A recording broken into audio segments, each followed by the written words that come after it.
Good morning and welcome to a very gloomy morning and episode 29 I think of Mouse's Makes. My name is Mandy, sometimes known as Mouse, and this is where I show you the things that I've been making.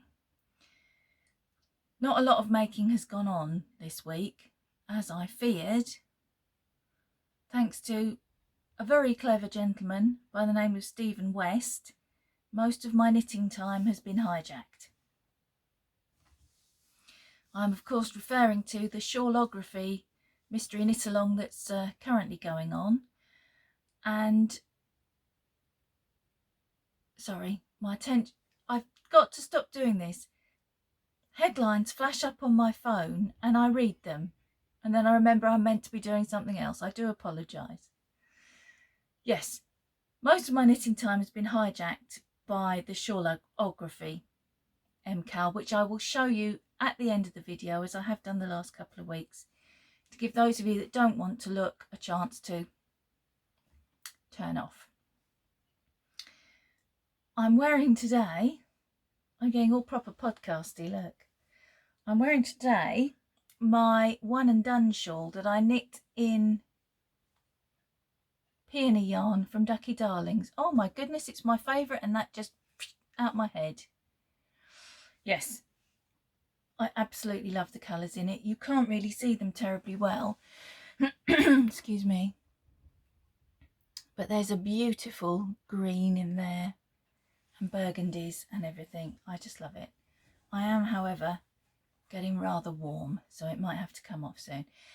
I dressed for the weather because it's very grey and very blustery, and that sort of day when there's just wet in the air. It's not actually raining, just the air is wet.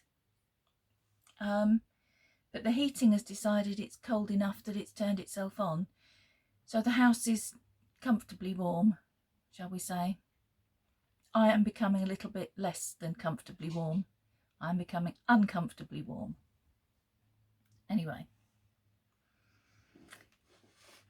this is the last week of the Sockalong. Finishes on the 31st of October, which is Sunday, I think.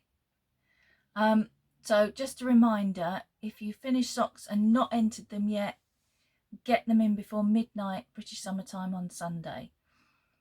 I will announce the winners on the podcast next week. There will be 3 winners. I picked the wrong thing up first, so I've got to put that down.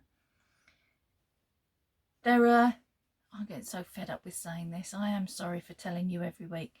There are 2 prize streams: Halloween and birthday. Do not look at the headline that just popped up on your phone. Look away. Right. Here is the Halloween prize.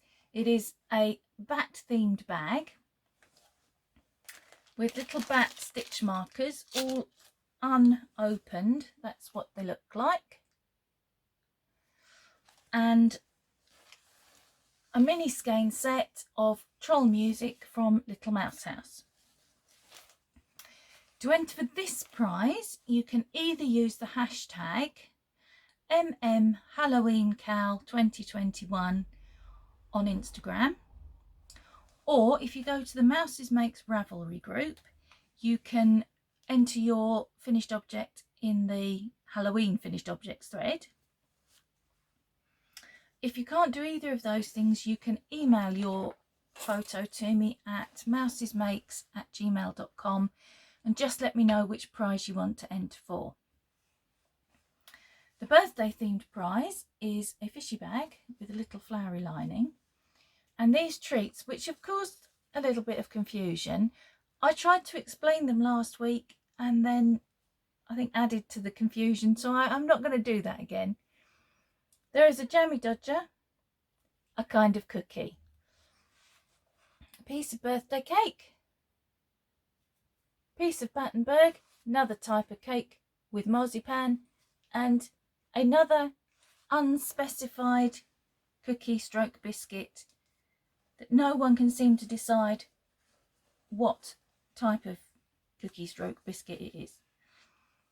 There is also this sock set, again by Little Mouse House. It is her scented candles. Main skein, you can probably just make out, is cream to a very sort of smoky grey. A bit like when you've blown a candle out and then relit it, you get that kind of, I suppose, ashy in the melted wax. And then there's a mini skein of the green and the yellow. To enter for this prize, use the hashtag MMBirthdayCal2021 on Instagram, or pop it in the birthday finished objects thread on Ravelry, or again you can email it to me at mousesmakes@gmail.com. I had to think about that and I've only just said it once. There is another prize, and this prize is for my favourite socks of all the socks. It is a mouse, I nearly said mouse book. That's because I want to say, my mischievous brain wants to say blankety blank checkbook and pen, and it came out as mouse book. It's a Mouses Makes mug and a set of the Troll Music mini skeins, again from Little Mouse House.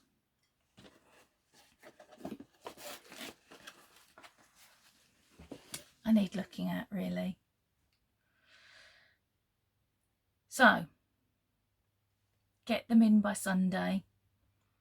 Midnight Sunday, that's it. That's your cut-off. You've had 2 months. I set myself a goal of knitting 8 pairs of socks, and I have completed 6 pairs. I have another 2 on the needles, which I don't think I'm going to get. Sorry, that was a bee. What a bee is doing out in this weather, I have no idea, but he just flew into the glass. I don't think I'm going to get the other 2 finished. I've only got one here to show you because the other one isn't very interesting. But this one, this is the one that I was last week. I was knitting on the 9-inch circular. Well, it's come off the 9-inch circular.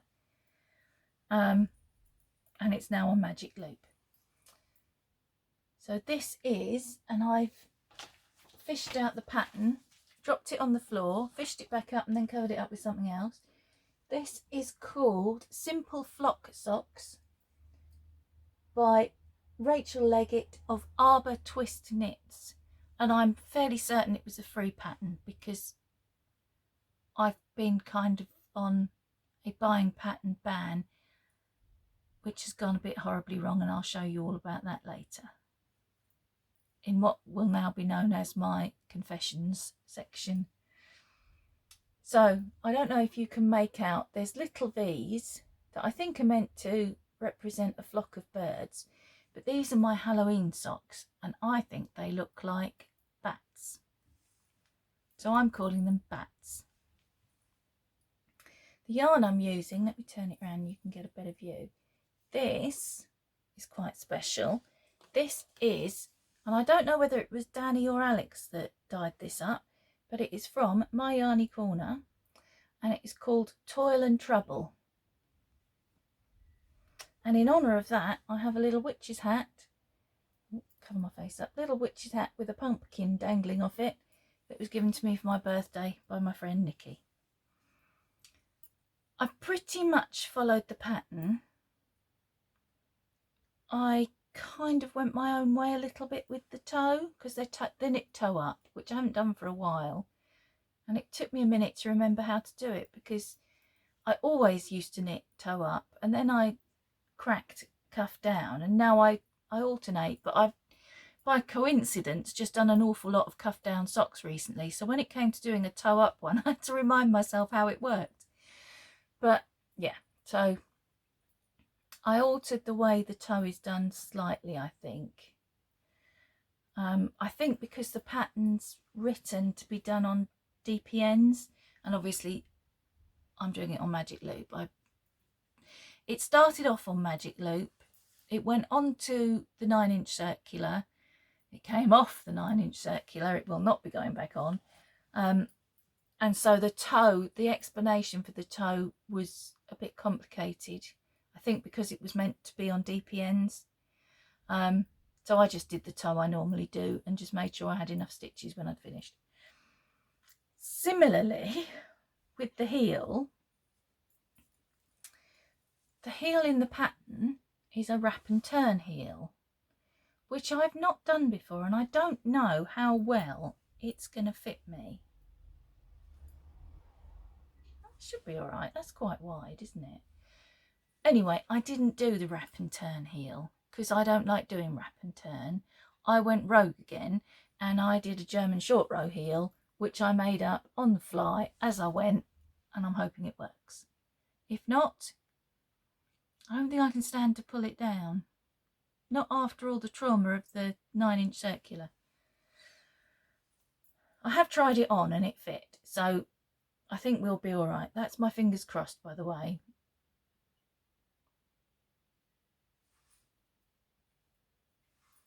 I can do it with this hand. I can't do it with the other hand. I put them up to do... Oh, look, it did it. Not properly, but... I'm not feeling great this week. Messages from my brain to my limbs are getting lost somewhere along the way. Monday, I knocked everything I went anywhere near over, and I couldn't walk through a doorway without walking into the door frame. I'm a little bit better than that now, but there's obviously a bit of a neurological flare-up going because I'm very sore in many places and various parts of my body are out of control slightly. So I apologise for that. At least I didn't make any rude signals with my hand, but never mind. So I've got a little bit of leg left and the cuff. I'm wondering, because it's got an odd cuff as well.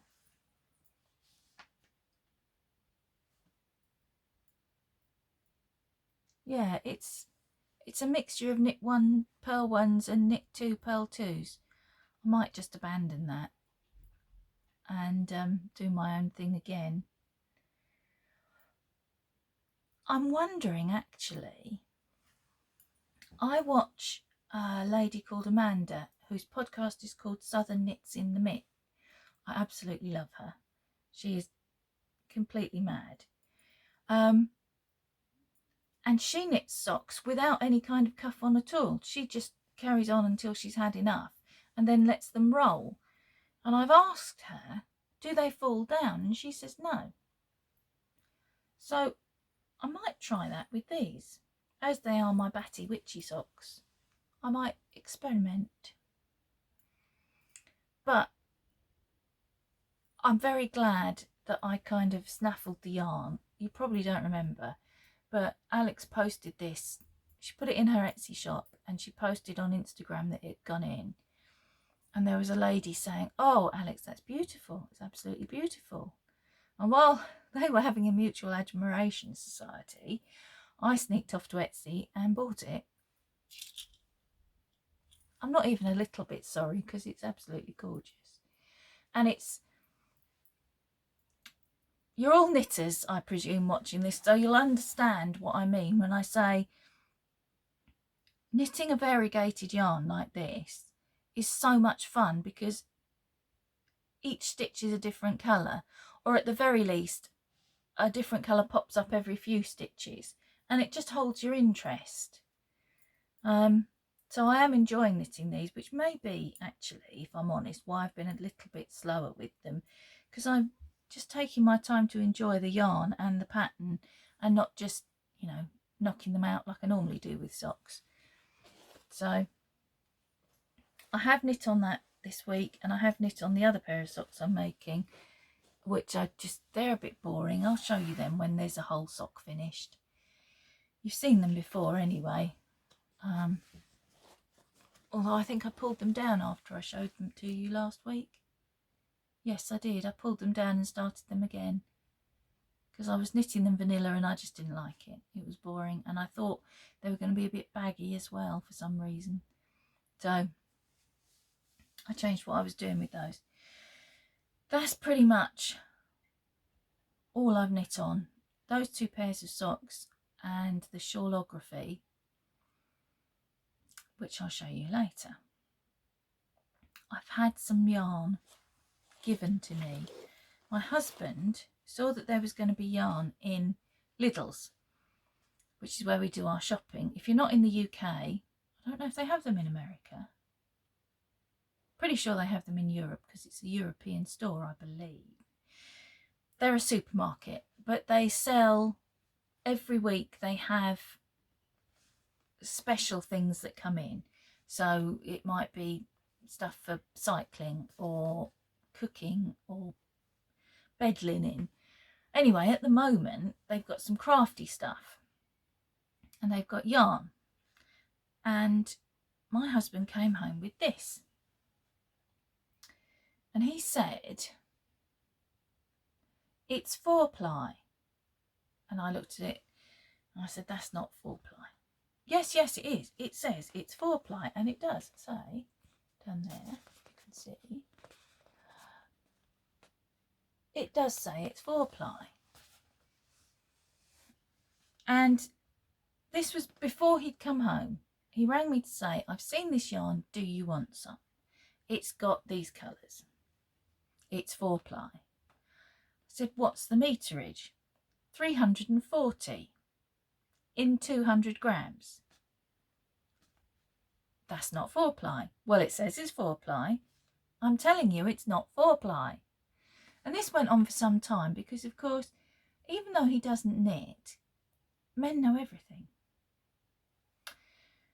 So anyway, he very kindly, and I shouldn't be so ungracious, bought me a 200-gram. Is this a ball? I don't know what to call this. I'm a bit frightened to touch it because it feels like if you touch it too much, the ends will fall off. I know there's a company, is it Karen, have started, might be Karen. I've seen it on Tony from TL Yarn Crafts, I think, was testing it. You know, she does like a, I'm going to try this yarn so you don't have to, and then discover it's rubbish thing. And there was some balled up. I'm at lost for a word. What do you got? A torpedo? I don't know what to call it. A nugget?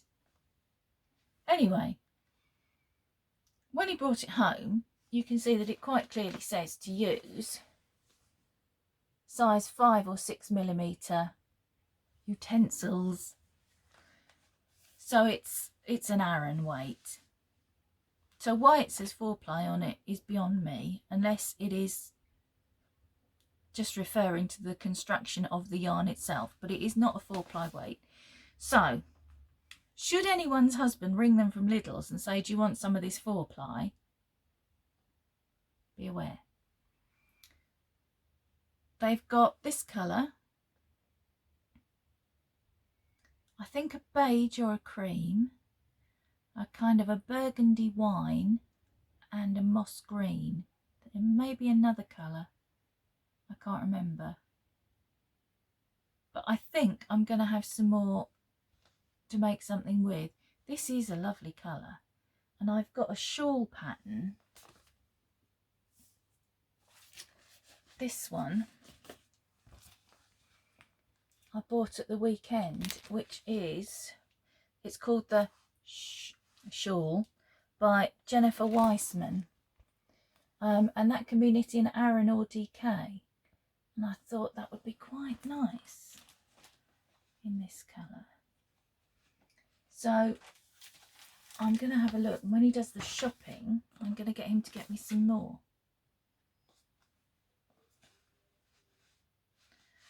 Not that I couldn't use some of the tons of... I keep having ideas. I keep having ideas about what I'm going to do with yarn. To be honest, that's why I've ended up with so much, because a lot of it I've had for years and years and years. Because I'll have been somewhere shopping and I've seen some yarn and thought, oh, I could do such and such with that, and bought it, and then never had the time to make the thing. So it's just kind of accumulated.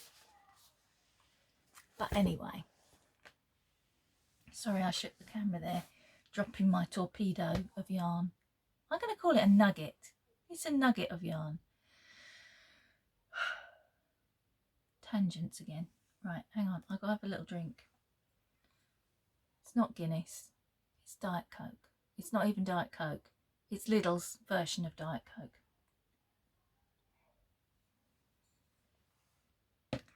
So, I was going to make a confession, wasn't I? I'm going to make my confession now. It's not entirely my fault. I just want to say that. Part of the blame lies with Jane of Mouse Knits and Crafts fame. My bad influence friend, I'm going to call her from now on. Not that I need much encouragement to be naughty. I had seen on Instagram that it was Stephen West's birthday and that he was going to have, don't look at the headline, Mandy. He was going to have, it's still there, he was going to have a 33% off sale of all his patterns. It's gone now. And I scrolled on past. I exercised my will and I scrolled on past. And then Jane, who is absolutely lovely, and I'm sorry, Jane, I don't want to upset you by telling you it was your fault, because it absolutely was not your fault. Jane posted in our little group that there was a sale on Stephen West, and well, that just broke my resolve. Knowing that everyone else was going to be diving on there and buying patterns, I had to join in because I don't like to be left out. And I haven't got many patterns. Yes, I have spent a week trying to organise my patterns, and I still have a pile of magazines to go through. I already had the slumber shawl. Sorry, it's a black and white picture. That I'd made once before. And I think I've shown you that. I didn't think to bring it with me to show you. It's upstairs. And I already had the Painting Honeycombs jumper sweater. And the yarn to make this. In my defence, I've tried to buy patterns that I know I have the yarn to make, because I have no more room for yarn, I have no more money for yarn, and Caroline from the Aria Bark podcast is running a stash smash that I thought I had to wait until next year to join, but apparently you can hop on it any time. So I'm going to join that.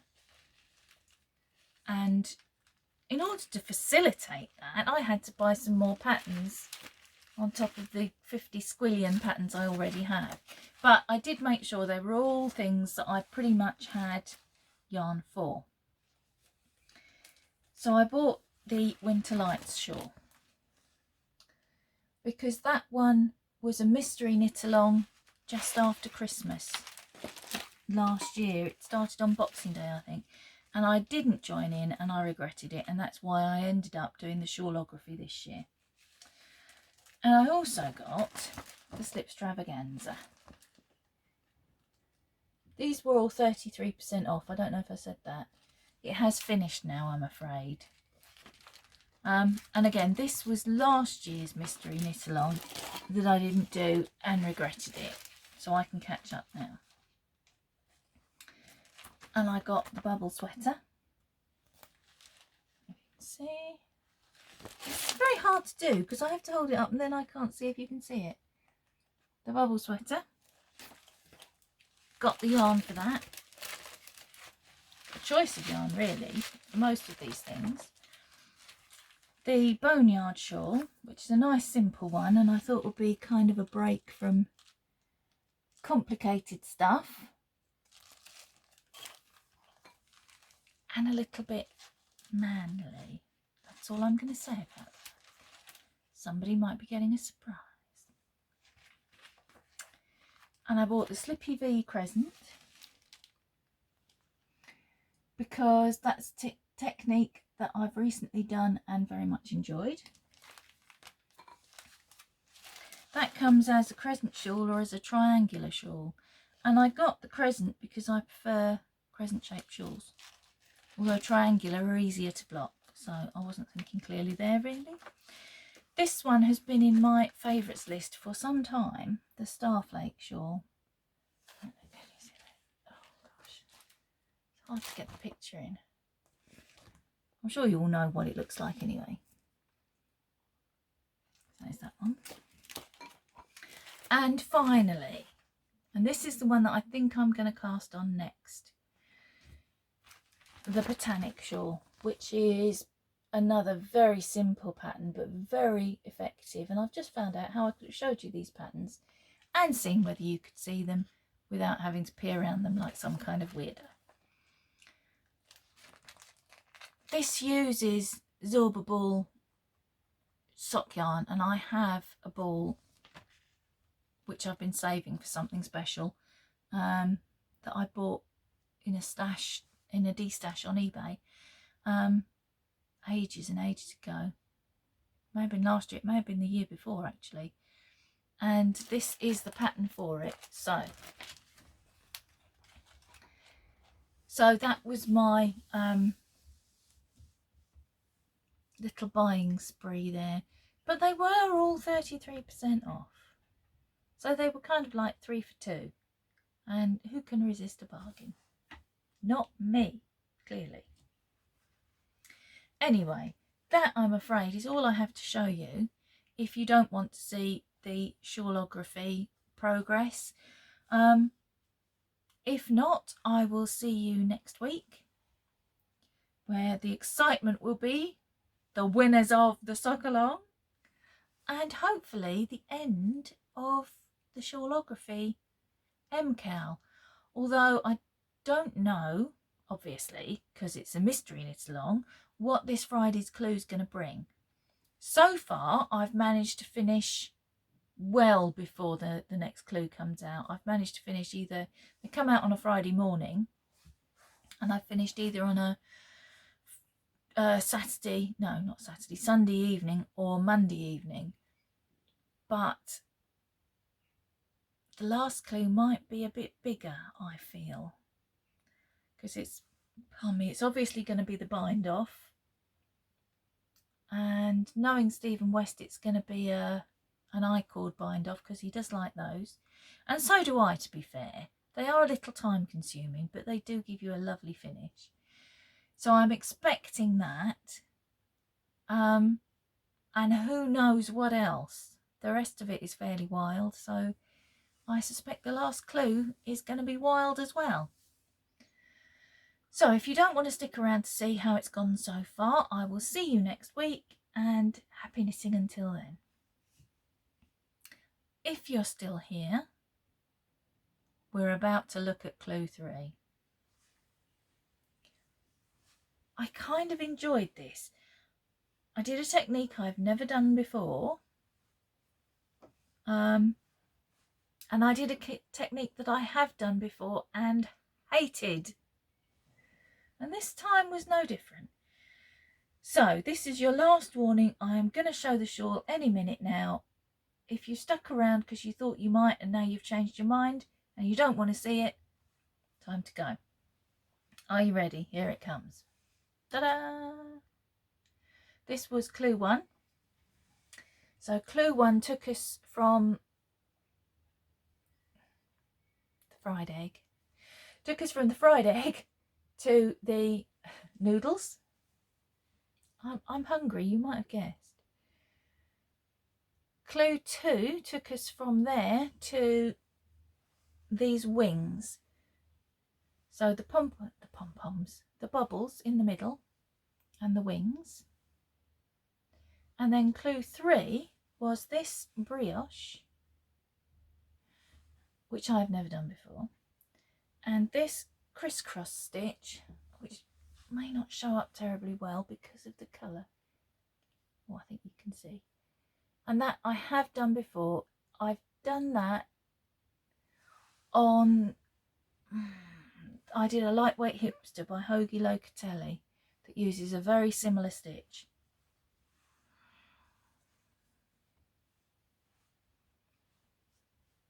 It's not for the faint-hearted, especially when there's not this number of stitches. It's not hard, it's just frustrating, and it takes a long time. So, I left you last week not very happy with these sections. And that carried on, really. I wasn't happy. I was going to pull them down. I wanted to see what the next... I've got to make sure I don't lose my little end stops, because I did that and that was horrible. Do not lose your end stops.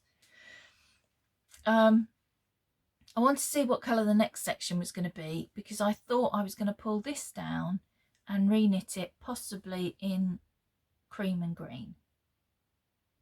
Well, the next section was the cream, which I hoped it would be because it toned everything down a little bit. I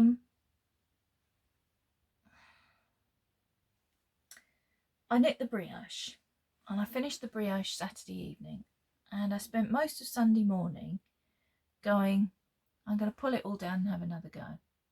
No, I'm not. Yes, I am. No, I'm not. Yes, I am. Until I drove myself completely insane. And I came in here and I spread it out on the floor. And if I try and hold it further away, it looks an awful lot better to me with the brioche, because it's balanced it all again.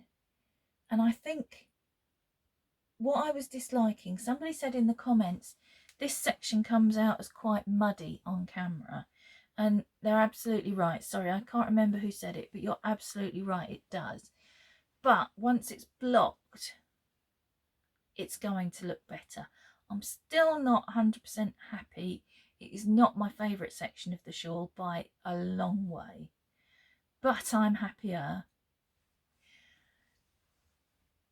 As I looked at it on the floor and I could see all of it, it didn't have the navy on the bottom at the time, it just had the brioche. I could see that it was balanced, light section, dark section, light section, dark section. So I felt happier about it. I'd already decided it's going to be my Christmas shawl, because the colours to me just look like Christmas. When I was a little girl, my mum had, I think they were glass Christmas tree balls, and it was a ball that it looked like you'd scooped the inside out, and inside were there was a nativity scene, and there was one with Robin and a Christmas tree. There were all kinds of different ones, and they were these sorts of colours, and it really puts me in mind of those. So I've decided it's my Christmas shawl, and in which case the red and green, which isn't really red, it's purple and green, but is acceptable because it's for Christmas, so that's okay. As I said, it's the first time I've done brioche. I'm not 100% happy with it. It's very, I mean, it's easier than I anticipated it to be, but what's difficult is when you've been knitting as long as I have, and I've been knitting for at least half a century, you have muscle memory in your fingers, and your fingers want to do certain things. And when you take your attention away from what you're doing, they carry on and do those things. And I had to keep tinking it back because I'd purled when I should have slipped, and I'd wrapped the yarn the wrong way and all sorts of stuff. So it was easier than I expected, but I needed to pay attention to what I was doing so that my hands didn't get out of control, really. I've not got the nice neat holes at the edge that he's supposed to have.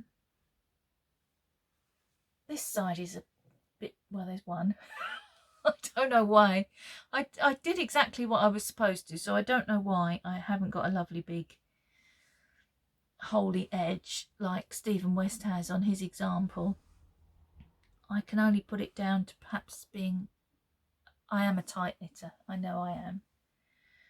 And there's a little hiccup here, which I'm going to show you because, you know, I'm all about admitting to my faults. I don't think it's fair to pretend that we're always perfect. You see there? I don't know quite what happened there. It was at the beginning of the brioche, and I think I've got a yellow pearl stitch over the top of where it should have been a cream knit stitch. So there's a little hiccup there, but to be honest, you have to know where it is to find it. The rest of it is fine. There's a couple of places where the stitches are a little bit looser. Oh gosh, there's one there where I've not caught the whole stitch. Look, you see, I'm not about to pull it down to sort those two things out. I'll fix that. That was probably because these colours, the yellow and the cream, are very distinct in daylight. If you're knitting by electric candlelight, not candlelight, lamplight, see what I mean about the signals being a bit confused today? They look almost exactly the same colour, and that caused a little bit of confusion. So eventually I remembered that I'd got a necklight and put that on, and things became a bit easier. So I did finish that section Saturday night, and then on Sunday I did the crisscross, it's called, crisscross stitches. It's really hard to get the light to pick them up, and they're just frustrating. They're not hard, they're just frustrating. And it's not just me. I Zoom with Tonya from Calm as a Stitch, and she was actually doing that section at the time, and it was making her fingers sore and she was frustrated. Crazy Sock Lady's doing it, she was frustrated.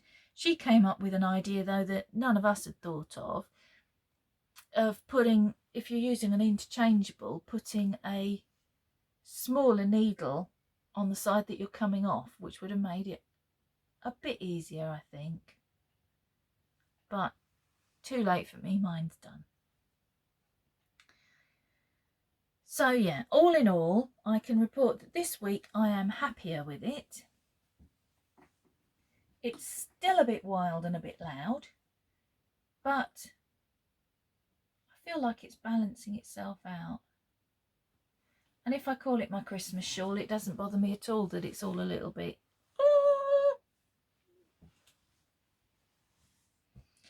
So there you go. That is all I have to show you today, all I have to tell you about. Don't forget to put your socks in. Even if you haven't quite finished them, put them in so that we can all have a look. Because really, that's the main purpose of the Sockalong for me, so I can have a look at everybody's socks. And I will see you all. I've done it again. You will see me next week, I hope. All things being equal, and the good Lord willing, I will still be here. And the rest of you who are joining me for Zoom, I'll see you tomorrow. Tomorrow morning's going to be, I don't know why I'm telling you this now, I'll just tell you in the group. It's going to be shorter tomorrow morning because I've got to go to the hospital. But you may not watch this until afterwards, and then there's no point in me having told you, is there? I'll just put it in the group. Anyway, I'm going to shut up rambling now. And I'm going to go and have something to eat before I start sucking on my fried egg shawl. And I will be back next week. And until then, happy knitting. Bye, everybody.